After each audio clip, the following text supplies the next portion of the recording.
Life in Pimlico Hills was restful. There were meals on the lawn, games of Go Fish, and a snack and a serenade before bed each night. Home sweet home, eh, Bob? Asked Scotty. Bob smiled and wagged his tail.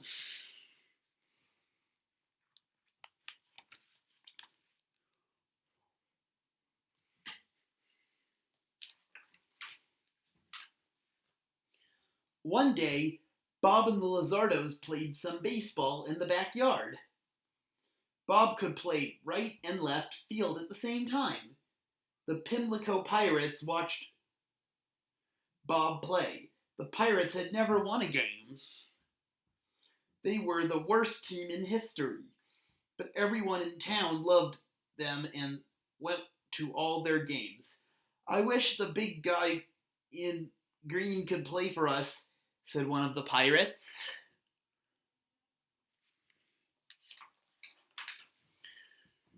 The following morning, Bob saw neighbors, some neighborhood dogs chasing cars. They decided to join them. Aren't you the Lazardo's Dinosaur? Asked a policeman. Bob nodded. He was arrested for disturbing the peace. Oh no.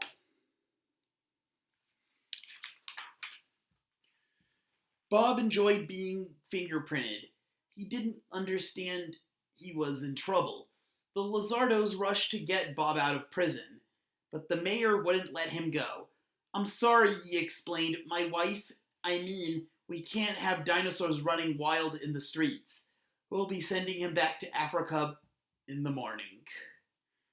Bob let out a sad howl. So did the Lazardos. Everyone, even the policemen, began to cry.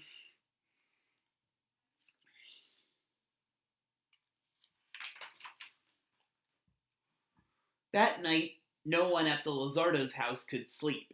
Poor Bob, sighed Scotty. All alone, said Velma. Without his trumpet, said Zelda. Suddenly, Dr. Lazardo jumped up, grabbed his hat, and ran out the door. Don't worry, said Mrs. Lazardo. Your father never goes out in his pajamas unless he has a smashing idea. Soon the doctor returned with Bob. Come on, he whispered. Be very quiet, or running away. Bob's escape made headlines the following morning. Lazardos and Lizard on the lam, cops confused.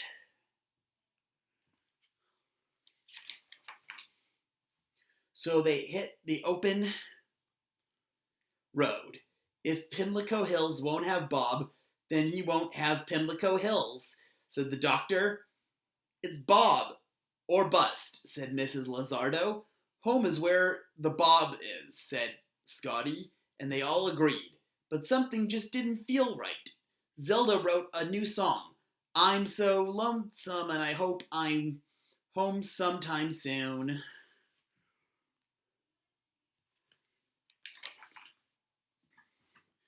That night, as they camped out under the stars, no one felt like singing. Scotty read the newspaper. Baseball season starts tomorrow, he said sadly. Well, said Dr. Lazardo, grabbing the family globe. Time to decide where we're headed. Let Bob decide, said Mrs. Lazardo. Bob thought for a moment, then touched his nose to point on the globe. Pimlico Hills, said Dr. Lazardo. He touched Pimlico Hills. Home, the children said wistfully.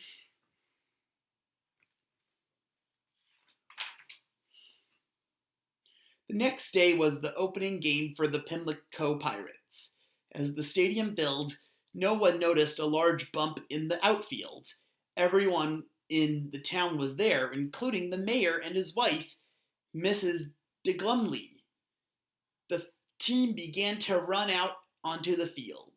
Then the announcer shouted, and now the newest Pimlico Pirate, Dinosaur Bob! The bump began to move. There stood Bob. The crowd roared. So did the mayor. Mrs. de Glumley said nothing. Bob smiled, and his great big dinosaur grin, and the game began. The Lazardos cheered Bob from the dugout and gave him water between innings. The game was close. The Pirates were playing better than they ever had. They knotted just one run to win the game when Dinosaur Bob stepped up to bat. He swung with all his might. Crack! The ball went up and up, clear out of the stadium and out of sight.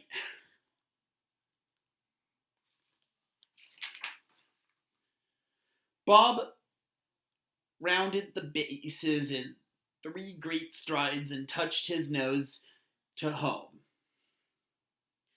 plate. For the first time in history, the Pimlico Pirates had won. The Lazardos rushed onto the field and hugged Bob. The crowd cheered Bob all the way out of the stadium. The mayor cheered the loudest. Bob was a hero. I still say he's a menace to the community, sniffed Mrs. de Glumley. He promises he'll never chase cars again, said Scotty. The mayor looked at his wife. She frowned. Then he looked at Bob. Suddenly, Bob kissed Mrs. de Glumley on the cheek. She was so startled, she stopped frowning. He can stay, said the mayor. Hooray, yelled the Lazardos, and they launched into the hokey pokey. The whole town joined in.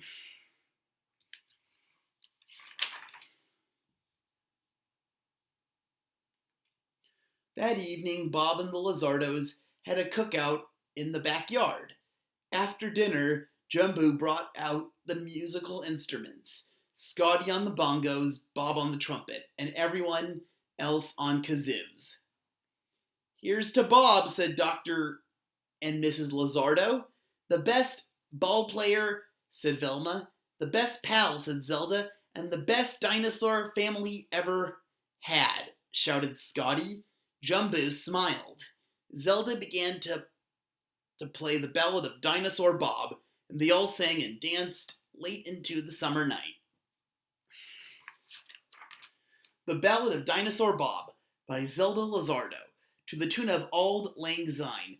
He's Bob, the best old Bob, the biggest Bob you've ever seen. He's Mesozoic and heroic, and he's really green. Yes, large and green and serene. He's gentle and he's sweet. When the music plays for him, he stamps his mighty feet. He's Bob, the best old Bob, the biggest Bob you ever know. He's Mesozoic and heroic, and we love him so.